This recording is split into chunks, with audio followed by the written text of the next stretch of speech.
I'm not sure about the process of like writing something down to talk about. I can, if there is no time, I don't like, I can wait for the next meeting. But do I have to write somewhere like to talk about something? Yeah, sure. We have an agenda. I paste the link here. Okay, so you can find a Google document link in the Zoom chat. Let me quickly add. Yeah, I saw that, but there is just for 2020. The next like I'm 2021. adding it today as well.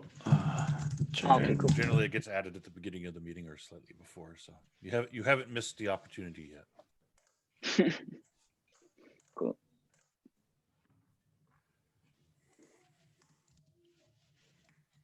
Okay, feel free to add your items there.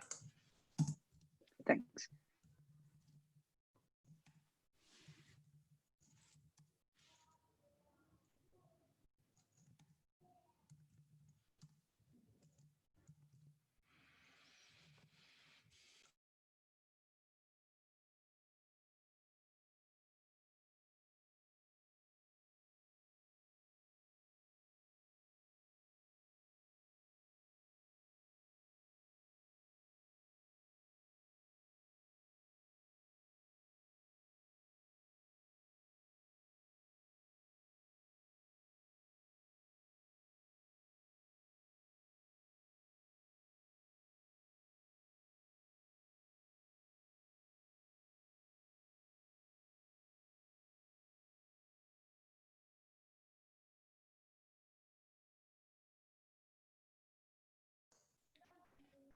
So let's wait a couple of minutes and then we go.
Let's start.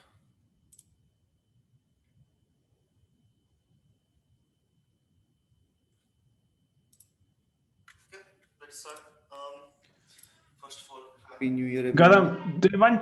Okay, try to speak again because at the beginning your volume was very low. Is it any better now? Yeah. Okay, sorry. Yeah. So Happy New Year, everyone. This is the first meeting of 2021. Let's see how this goes. All right. So first agenda item, we have adding SSC for S3. So I think Lucas is filling this in. Yeah, I can. Should I talk about it or? Okay, so last time, the last meeting, my colleague came here, Declan Long. I don't know if you remember him, but to talk about the AWS KMS server-side encryption.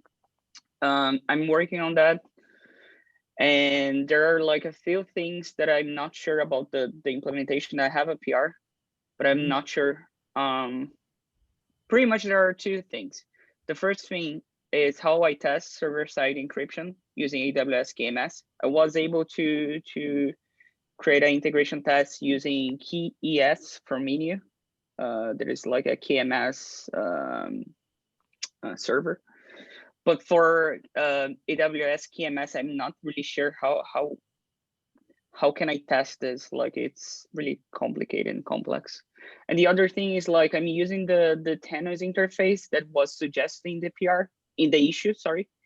But I'm not using Thanos. So if it is okay, just use the interface for now, and then we can implement later on the Thanos there. And pretty much is that. So I'm not super familiar with this issue. Marco, do you know more details? No, I haven't looked neither at the. Well, I haven't looked at the PR yet. I know. My cursory Yeah. read of the PR, I don't see how this would work with the block storage. I think the modifications have been to the chunk client, which we don't use in the block storage, in my understanding. And I thought Amazon wanted it for block storage, didn't they? This is for chunks, as far as I understand. Yeah, And Yeah, not for the so blocks. they're not shared. We do want it for block storage, but this PR was, started by others for their reason. So I don't know. I haven't looked over the whole PR yet. Oh, sorry, I just assumed Lucas was AWS. Sorry. I'm sharing the issue that caused this PR to be raised. Yes. That is pretty much like we were not able to encrypt using AWS KMS before, just using the AES 256. To be honest, I don't understand a lot about it, so I don't know if I can explain the whole picture.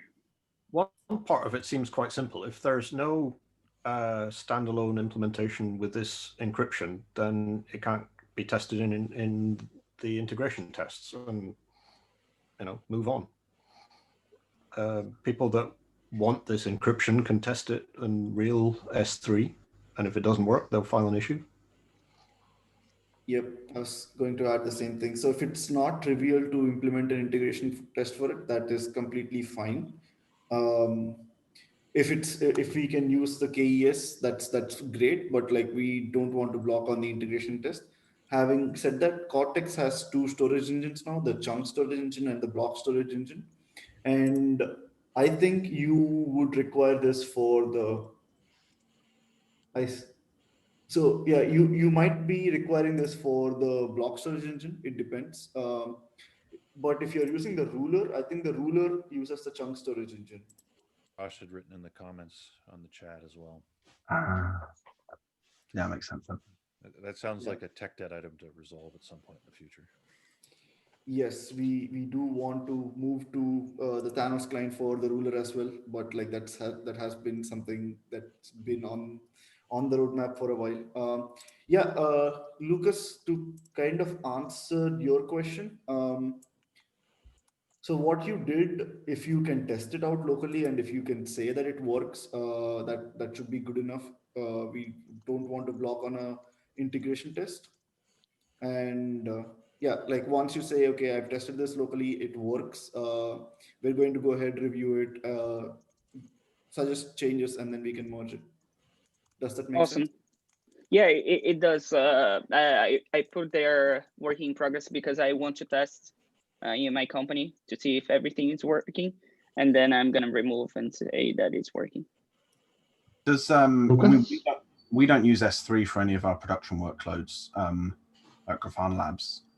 Does someone use S3 and want to do a double check? Like, I just don't want to merge it and then break someone who's using S3 in production.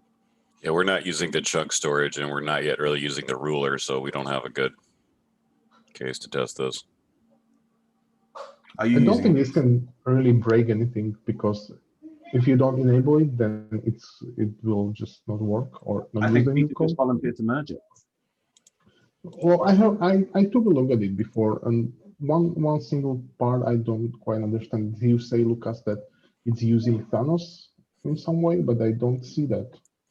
What do you mean by it's using kernel? It's using the interface, the tenants interface. So like the way that they create a structure SSE config with type, KMS something ID, key ID, and so, the context so you is have the same copied way. the structure, right? Yeah, because then if we want to use tenants later on, we just like we have the same interface. We don't need to break anything. Okay, I think that's perfectly fine. Thanks. Yeah.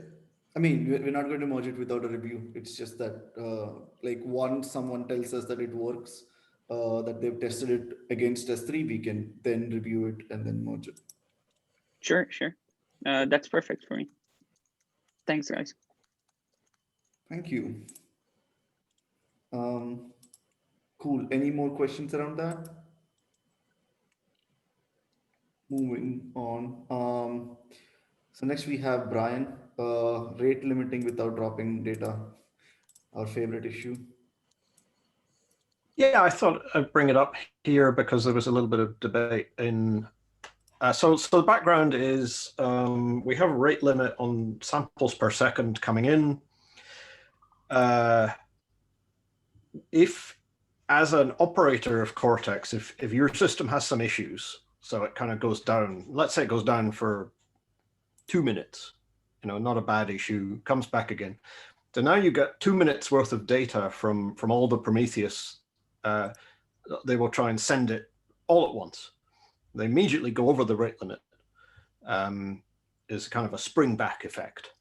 And the current coded behavior of Cortex is to send back a 429 error, which Prometheus treats as unrecoverable and drops the data on the floor. So this is not a very good user experience, like a 2-minute outage just turns into a 2-minute gap in the data, or possibly 3 or 4 minutes, depending on how exactly the disruption plays out. So I've actually been running a different version of that in production, where I slowed down the distributor, which I believe Tom told me was a terrible idea, and I've recently come to the view that it's a terrible idea. I think it's a terrible idea, Brian. Yeah, I wish you'd told me. I did. I know. No, it's not a terrible idea. I never said that. I'd never use such words. Okay. So and we have discussed this before, and so I've recoded my branch to send a 500 error, and that has the effect of sending Prometheus treats that as a transient error and retries, and I think it's also a good idea to kind of increase the retry gap. The Prometheus by default retries very quickly, but if you slow that down a bit, that seems to work pretty well. And then we've also discussed how that if you just kind of if it's not a transient problem, if it's not one of these kind of slowdowns, if the problem is that your end user is just sending too fast, too much data, then this is going to go on forever and basically until the user's disk fills up. And so I think ideally we'd have a code mechanism to not do that. But basically, pragmatically, it turns out that when depending on how you've set your retention time for that Prometheus, like we run a Prometheus with a 2-hour retention time just for the purpose of scraping and sending, and so basically it runs up to 2 hours and then starts dropping the data on the floor anyway. So that's kind of okay in context. But yeah, so I think that's the background, and then there was some debate in the issue in the PR. So I thought, well, let's try and do it here on the call instead.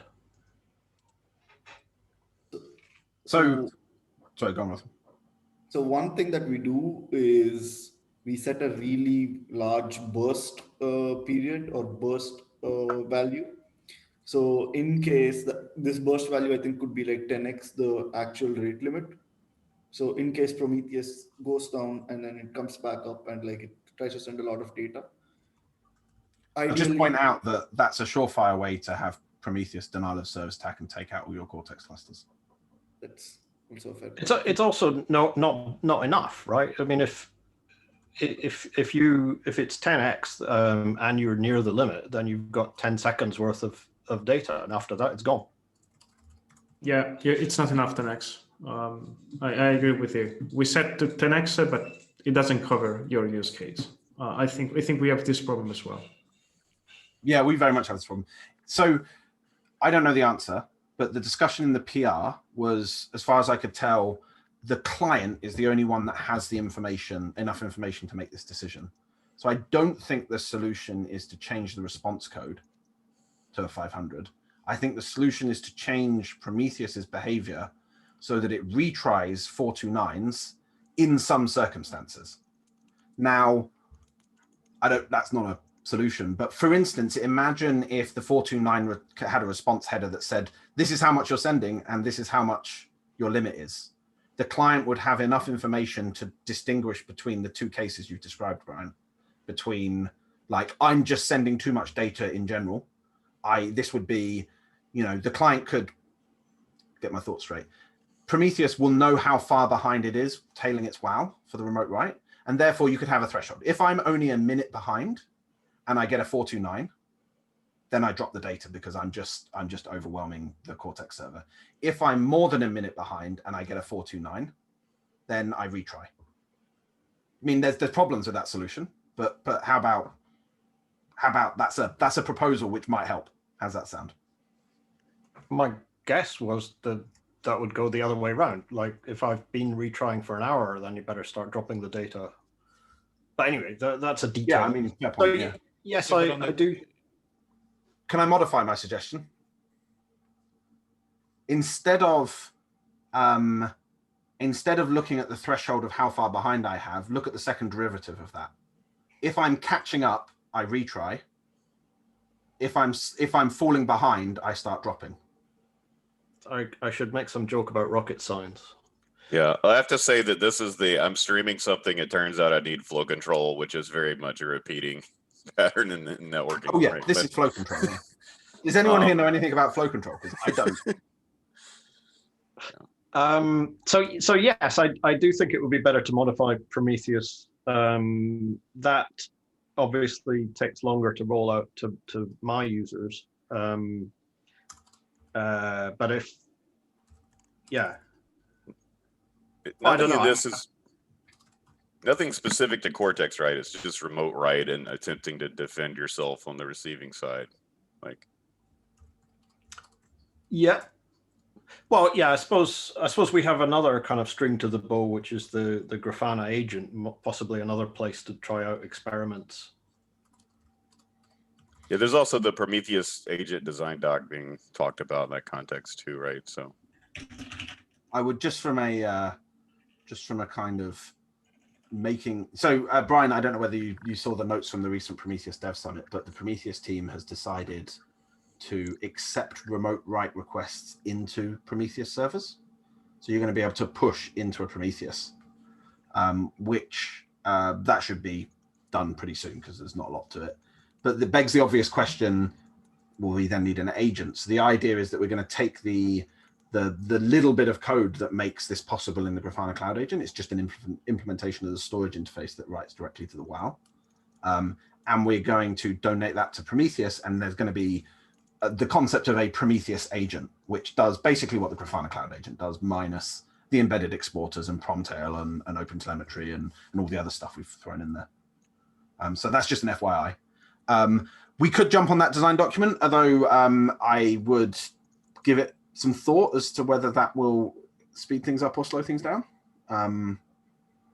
Just as a thought exercise. I don't know. You mean there's a design document for remote write into Prometheus? For the agent. For the Prometheus agent. I mean, I think there could be a design document specifically for rate control, flow control. Yeah. Yeah, I think do that. I don't think I'm going to write it. I think, have we not written it in the notes already? Well, if someone would like to copy paste, that'd be great. I think you've certainly written the problem statement by this point, if nothing else. If the derivative of how far behind is increasing, we drop. If it's decreasing, i.e. we are catching up. Simply solve the following differential equation. Right. Partial differential equation. That was when I stopped paying attention at maths. I work for several investment banks, so. The derivative approach, I can't think of any problems with this. Now, that's not to say I think it works. I just can't immediately think of any problems with it. All right. Well, this is not the meeting to solve your differential equations. Well, I think this is exactly that meeting.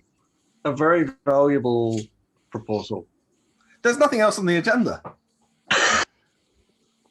Okay. So Well, if I'll in give a you situation where you, so let's say you default to retrying, right? You retry each thing like n times. And then if you notice that you're not catching up, you switch to dropping. No, because what's that? Yeah, No, but this is only for 429s, right? Not for 500s. This is only for 429s. So if you get 429s. So smoothing is the problem that I have in mind, right? The numerical differentiation suffers from edges, sharp edges particularly, and you know, if your data is noisy, if you I mean, that's what the resharding before derivative. Yeah, we'd do a moving average of the derivative or something, right? But that's exactly, you know, an exponentially weighted moving average or something. That's what the sharding in the remote write code suffered terribly from what you're describing, Brian. From it being too jumpy. It'd reshard up to 1,000 and then down to 1, and then up to 1,000 and then down to 1, and then up to 1,000 and then down to 1. I could go on.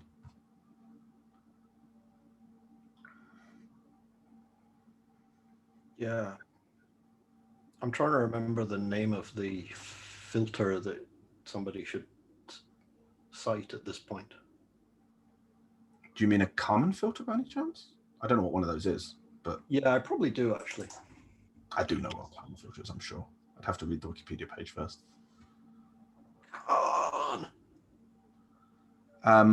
I think this would work, although I do think this A warrants a design doc and B warrants a bunch of prototypes and experiments to see what actually. I can at least get it on some of our internal engineering like backlogs. I can't say when we'd have time to do this, but oh, Marco's put another topic on the agenda to move on from this one. I see. Richard, yeah, that's what I tried to. No, go on. Just to Richard, do you is there any internal kind of experts at Amazon who might know more about flow control and things like this than we do? Probably. It doesn't mean I know them. So one of the folks on our team has worked on some rate limiting in front of our service around Cortex a bit. He might be interested in helping out or at least reviewing, so I can bug him. Cool. Yeah. I think this would be a great. Can we mark kind of this as Hacktoberfest 2021 and just hope that somebody else fixes it? I think we necessarily need someone with either good benchmarking or real production stuff to carefully validate the design on, right? So yeah. This is hard to do without something to bang on the Cortex cluster enough to validate the idea.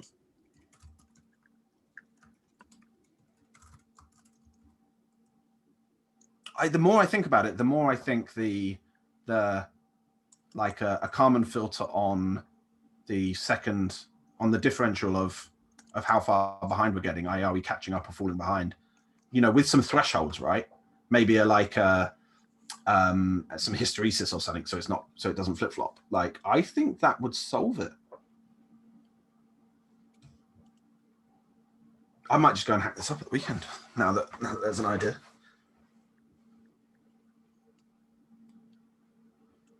So what is the term you're using? Which filter? Karman, Karman, as in Harman Kardon, I believe. I think it's an L. It's Kalman. Is it Kalman? Oh, there you go. As in Susan Kalman, the comedian, who's also Scottish, I believe, right? Yeah, it's Kalman. This sorry. sounds familiar to me, but I don't remember any of the details. Yeah, from Rudolf Kalman. So it wasn't invented by a Scottish comedian. There's a shit ton of maths in the Wikipedia page. Close. I'm just going to add a question mark after Kalman filter because we can. Then we're not committing to any. I think that would work, you know. And at least put it this way, it's not going to be worse than what we currently have. Because currently we just drop it willy-nilly, right? This way, at least, we have an opportunity to improve it. And in either way, I don't think there's a perfect solution here. Because, like, what happens if you're just on the edge, you know, and you're occasionally dropping things and then you have to catch up? I mean... Yeah, so I think one fundamental question is, should the server side be telling the client what to do, or should the client be deciding, right? Like fundamentally which side should be attempting to execute the right flow control algorithm. I mean, I would add the server side doesn't actually have, doesn't know the actual rate. It doesn't know the backlog length, yeah. Well, it doesn't even know the rate, right? You're randomly load balancing over a bunch of distributors, right? They only know their local rates. They might know the global limit, but they only know their local rates. So whilst we might want to return the global limit, I would worry about us returning any kind of idea of the actual rate you're sending. And what's more, even that, you know, you normally have multiple Prometheuses sending to one Cortex client. So even if you get the limit sent back to you, you can't use the whole limit because some guy over there is using the other half of the limit.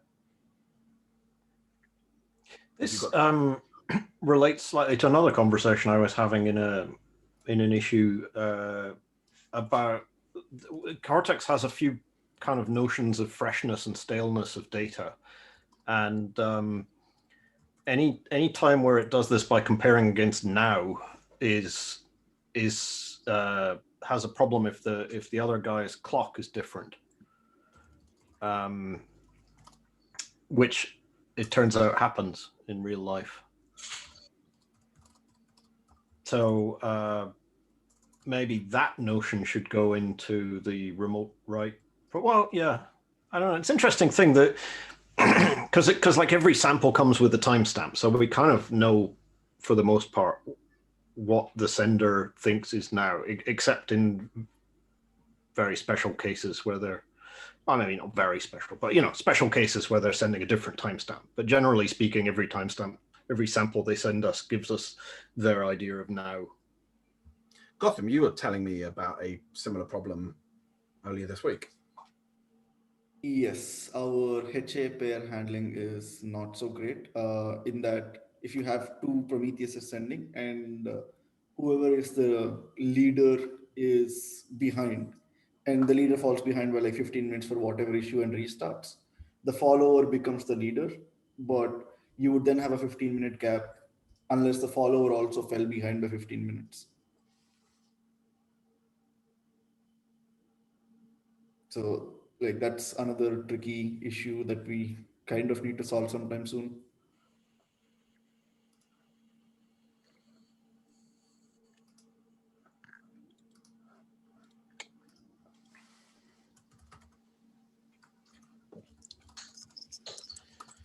Hey, Richard, for the flow control design, I think maybe we should run that by the principal engineer community and get some thoughts. I'm sure somebody at Amazon tried to solve this before. I'm sure lots of people, lots of places have, yes. If any assistance would be really appreciated here.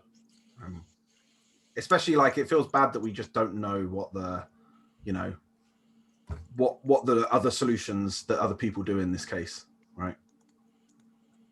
Yeah, I mean, I can just kind of throw a broad net and also see if I can look for people that should be theoretically expert. And also, Marcos, like, you know, we have 1 or 2 people on our team that have worked on, you know, protections for DDoS and stuff for our service that might be interested in looking at this. Yeah, cool. If we can help here, that would be great. I do have a related question, if you don't mind a quick segue, just because you're talking about clients and agents. One thing that we're struggling with is Cortex is useless without something scraping and sending data to Cortex. But it seems that the problem of scaling the agents in a Kubernetes cluster to send to Cortex is not solved, or there's no mechanism to automatically shard and load balance the agents. Is it my ignorance, or is that an unsolved problem? And does Cortex have a role in allowing the agents to be auto-scaled within Kubernetes? There's a mode of the Grafana Cloud Agent that does that.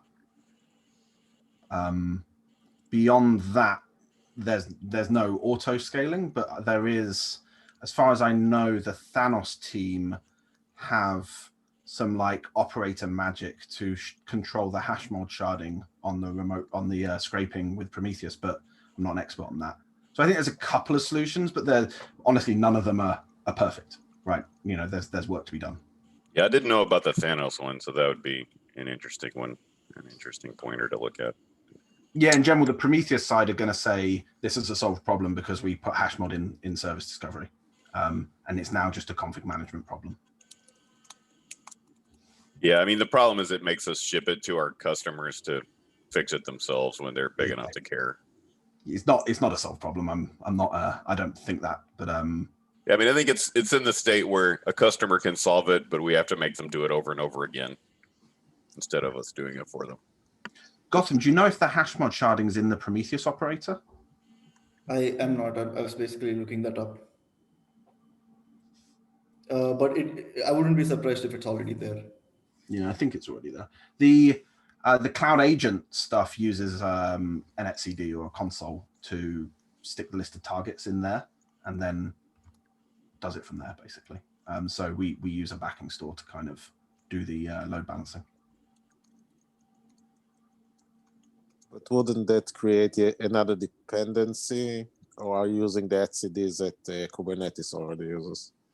No, it creates another dependency. Yeah, it's another service. We have some, I don't think it works right now, but we've given some thought to, and there's some code to make it use Gossip as well, so that there doesn't have the dependency. But in general, you need to be really careful, right? Because you want to make sure everything's being scraped, but also make sure that, like, you know, unless you have the HA dedupe stuff turned on, you're not scraping stuff twice. Got you. Do you see a role for Cortex in like, let's say that the Prometheus agent moves forward? Like, should this remain within an operator, or should that be part of some kind of communication between the agent and the Cortex server? I don't think there's a huge amount of role that the Cortex server side should necessarily be playing in this. I can't think of anything we could do to help. But I do think if we go the hash mod way, like, I think the current, like, it being an operator thing is a bit janky, and a much tidier way of doing that would be nice.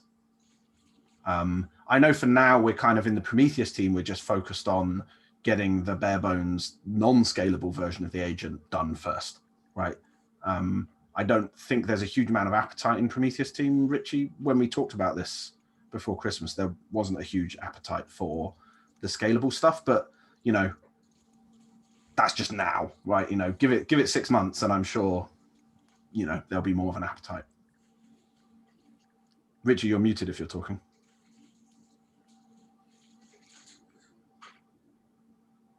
Nope.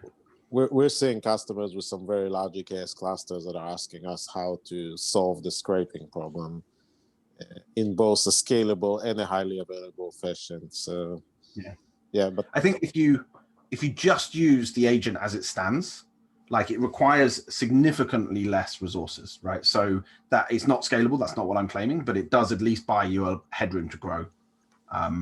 Then beyond that, manual sharding is the current state of the art. Got you. Okay, we'll take that offline.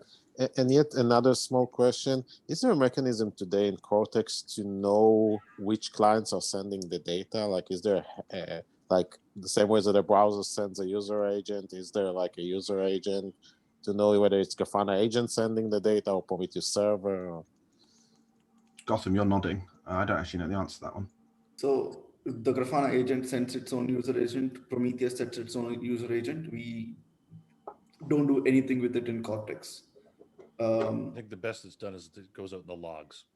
If you Yeah, turn on it, logs. like we can enable the logs for that, but like we don't do anything beyond that. I think it should be done by a gateway, or what is the use case for acting upon this data?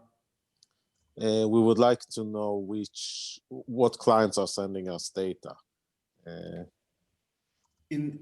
In that case, I would basically suggest doing it at the gateway level, logging that out, and then building analytics on top of that. You should also be then able to get which versions of Prometheus are sending that as well. Yeah, Mark, we might already have this logged if we go check. So.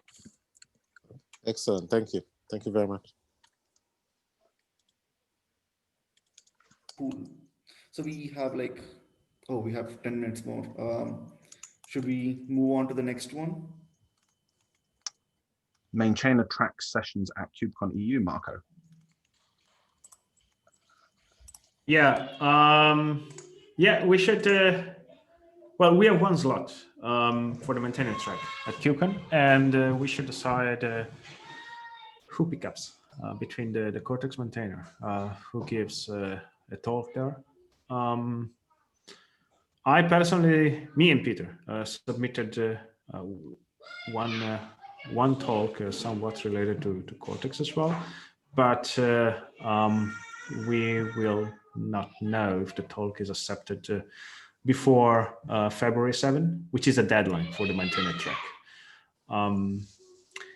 And I think you, Tom, submitted a talk as well, right? Yeah. So anyway, we should have a couple of persons volunteering to give a talk about Cortex, and then filling up the form with the abstract.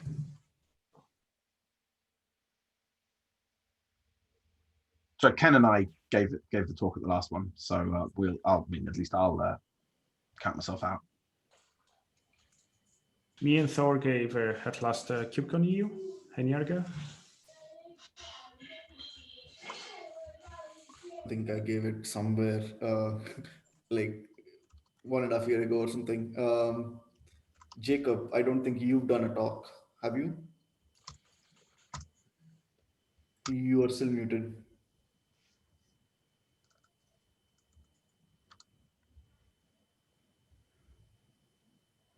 Yeah, your mic doesn't work, does it, Jacob? I'm just going to volunteer you then.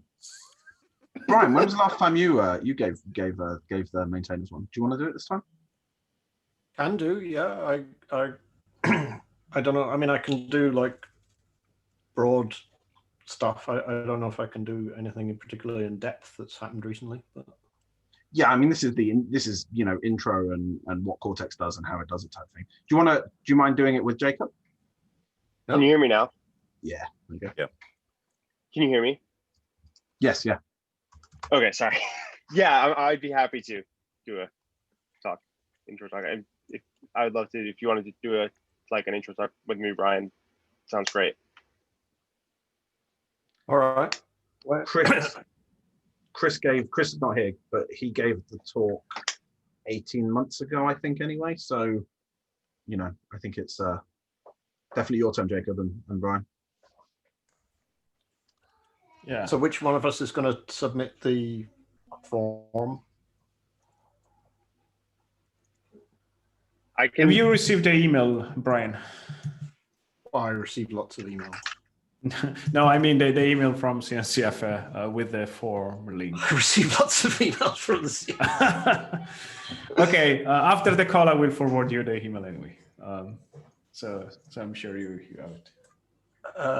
Register to offer maintainer track sessions, that one? Yeah, that one. Okay, you got it.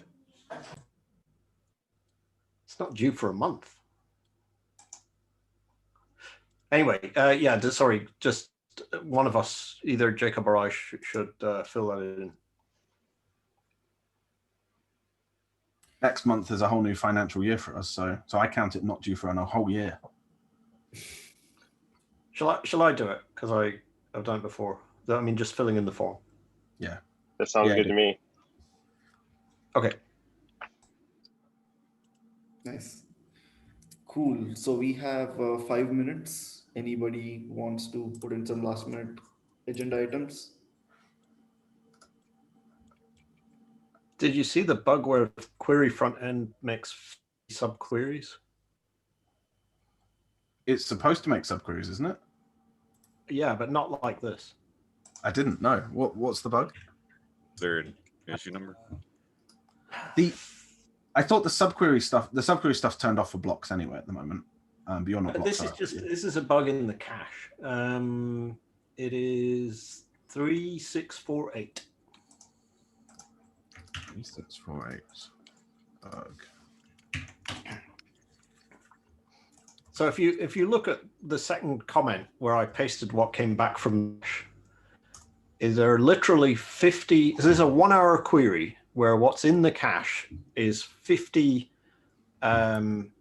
segments, each of 15 seconds long.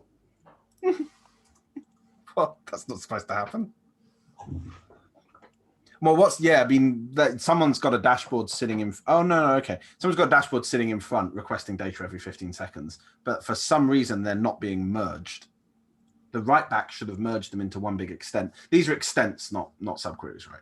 We call them extents. Well, the extents are what comes back from the cache, and then the thing that it does next is issues queries, which I call subqueries. Let's just call them queries. So this is there are lots of 15-second gaps. Interesting, good one. 45-second gaps. Right. Oh, interesting. Well, yeah, you should fix. I mean, this is like it's technically doing what it should do. The best kind of thing, but yeah, like. And it technically took our service down for. Yeah, I mean, we turned off the query sharding, so this is a different. This is just regular query front end. I mean, you can see I put up a PR. The patch I've got in production is just to hit it with a hammer, and just ignore anything in the cache that's under 5 minutes long. Which totally cured the problem and made me very happy. Yeah, I mean, that seems reasonable to me, to be brutally honest. Okay, so I see what's happening, Tom. So essentially, we are finding all these step length gaps, and we're. So how did these entries get in there to begin with? Is the thing that I do not know. That's kind of how I got to be thinking about maybe their clock is behind or something like that. Maybe that can cause it. Can you go and ask them, like, have you got server logs? Can you ask them what they're doing?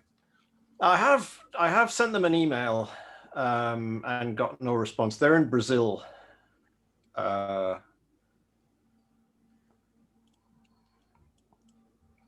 Because this strikes me as how would Grafana generate this pattern on Prometheus, right? I struggle to see that. I'm not very sure. I mean, I looked at the thing that sort of stood out to me was that it has this freshness thing, which I never did understand. Actually, maybe we could use the 2 minutes remaining for someone to explain that to me. It ignores the last 10 minutes, but it's actually storing them in the cache anyway.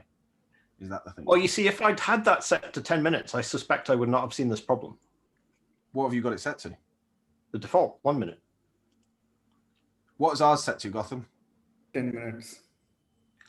Interesting. So that's clock skew, isn't it? Yeah. Their clocks are a minute out. Are they requesting? Have you got the request logs, Brian? Can I only probably not from the point where this was going wrong, because I sort of, it happened excitingly enough Monday morning. It's like, hey, back to work, Brian. Everything's failing. And it took me a day or so to get everything up to date, all the queries logged and everything, and then I figured out what the problem was. And I suppose actually I'm still logging all queries. So if they're still sending in the same queries, I would say they are sending queries in the future. We're then ignoring a minute of the future, and there's maybe 15 seconds left or something that we're caching that's ending up with these gaps or something like that. Like there's, you know, I think this is a bug that could probably be fixed. But yes, I saw on the chat, definitely change the default. This is a harmless change to the default. Change it to 10 minutes. Yeah, I wish I understood that. I mean, I kind of get what you're saying, that it patches over this bug, but beyond that, I mean, I think there's still a bug there. And I think, yeah, behavior of, I wonder whether, I'd have to look at the code for the maths, but I wonder whether it's ignoring the last minute of real time, looking at the clock, or whether it's ignoring the last minute of any query they send us. Because if it's the last minute of real time, then, yeah, what a weird one, eh? Good one. If you can get the logs of the queries, that would make all the difference, I think. Because it's literally, you just compare the query, the URL they're sending, pick the end time out of it and compare, that should be now. And if that's different to the, you know, substantially different to the log timestamp of the query, then they've got clock drift, and then it'll be relatively easy to reproduce. Ping me on Slack if you find it, and I'll dig in. I'm not doing anything this weekend or for the next 3 months because we're in lockdown. Cool. So we are actually out of time. Anything else that people want to bring up before we depart? Happy New Year. Yes. Happy New Year. Good to see you all. Bye. Happy New Year. Great to see everybody. Happy New Year. Cheers.